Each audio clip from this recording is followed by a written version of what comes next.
Bonjour à tous, on se rapproche de Noël et normalement le Papa Noël va passer et je voulais vous dire quand la chance vous sourit, quand vous gagnez une coquette somme d'argent, n'oubliez pas le sans-abri qui est sous votre fenêtre et je voudrais rendre hommage cette nuit, ce soir, à Dylan qui dort normalement, qui devait dormir place Bellecour à Lyon, qui m'aide dans mes maraudes malgré sa situation de rue et son petit cadeau de Noël que je lui ai fait avant l'heure, c'est de le loger à l'hôtel cette nuit.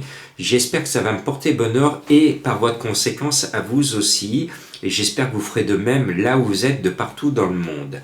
Je vois, comme monsieur, madame, tout le monde, le 13 FaceTime gagner avec Mathieu Abrivard. Il reste sur 2 gagnes impressionnantes. Le cheval trotte sur l'eau. Il a tout pour lui. On disait la même chose il y a un an, vous vous souvenez, à la même époque, Mathieu Abrivard, dans 3 quintets successifs, il était 3 fois gros favori et 3 fois disqualifié.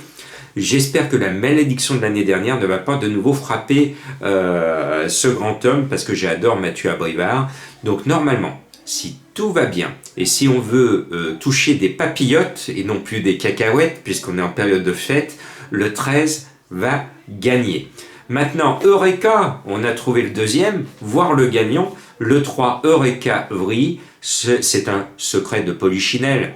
L'entourage est confiant, il va bien courir. Normalement, il gagne un quintet par an. Il l'a pas fait cette année, donc vous savez ce qu'il veut faire dans cette course. Et puis, Falco d'Avaroche, le 15, part avec la confiance de Baudouin, avec Éric Raffin. C'est une très bonne chance, mais je dis attention, danger. C'est un cheval qui n'a pas l'habitude de finir dans les 3 premiers. C'est problématique pour le tiercé.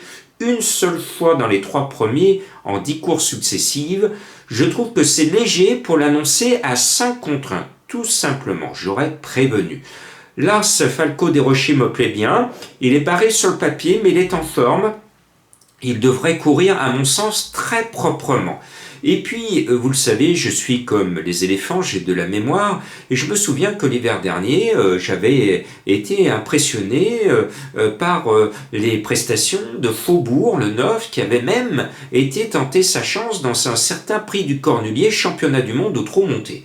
Bon, gage d'estime de l'entourage. Maintenant, Faubourg, pour l'instant, ces derniers temps, c'est la catastrophe, son papier.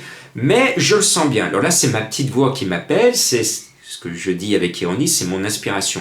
Quand j'ai découvert les partants, je ne sais pas pourquoi, mais Faubourg, son nom m'a sauté aux yeux, et pour moi, ça a été tout de suite une évidence, donc j'écoute mon intuition, et vous aussi, vous avez de l'intuition. Le conseil que je vous donne, écoutez toujours votre intuition. Généralement, vous flashez tout de suite sur un cheval, et puis après, vous faites le papier comme moi, et puis après, vous allez jouer. Au moment de jouer, vous oubliez votre intuition de départ.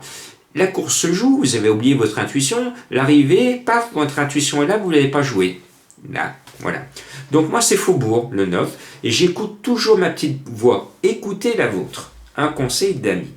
Donc le 9 peut pimenter les rapports, on annonce à 23 contre 1, et puis Madame Colombo vous sort le 8 El Presidente.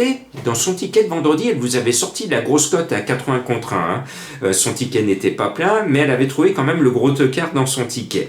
Eh bien, le 8 El Presidente, il monte du midi avec Roubaud, mené par Franck Nivard, c'est mon abonnement. Le cheval me plaît bien, ce n'est pas un coup sûr, mais il devrait courir de bonne façon.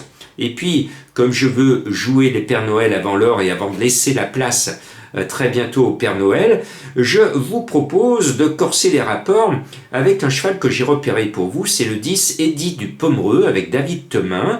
Le cheval ne rentre plus dans les 3 depuis pas mal de temps, mais Roger en met 2, c'est un excellent entraîneur, et à un moment il faut quand même mettre du beurre dans les épinards, et comme il en met 2, celui qui peut mettre du beurre dans les épinards, c'est le 10 Eddy du Pomereux avec David Temin. J'espère qu'il vous mettra aussi chez vous du beurre dans les épinards, quoique les épinards c'est pas trop un repas de fête, sauf pour Popeye qui adore les épinards et qui vous donne la pêche.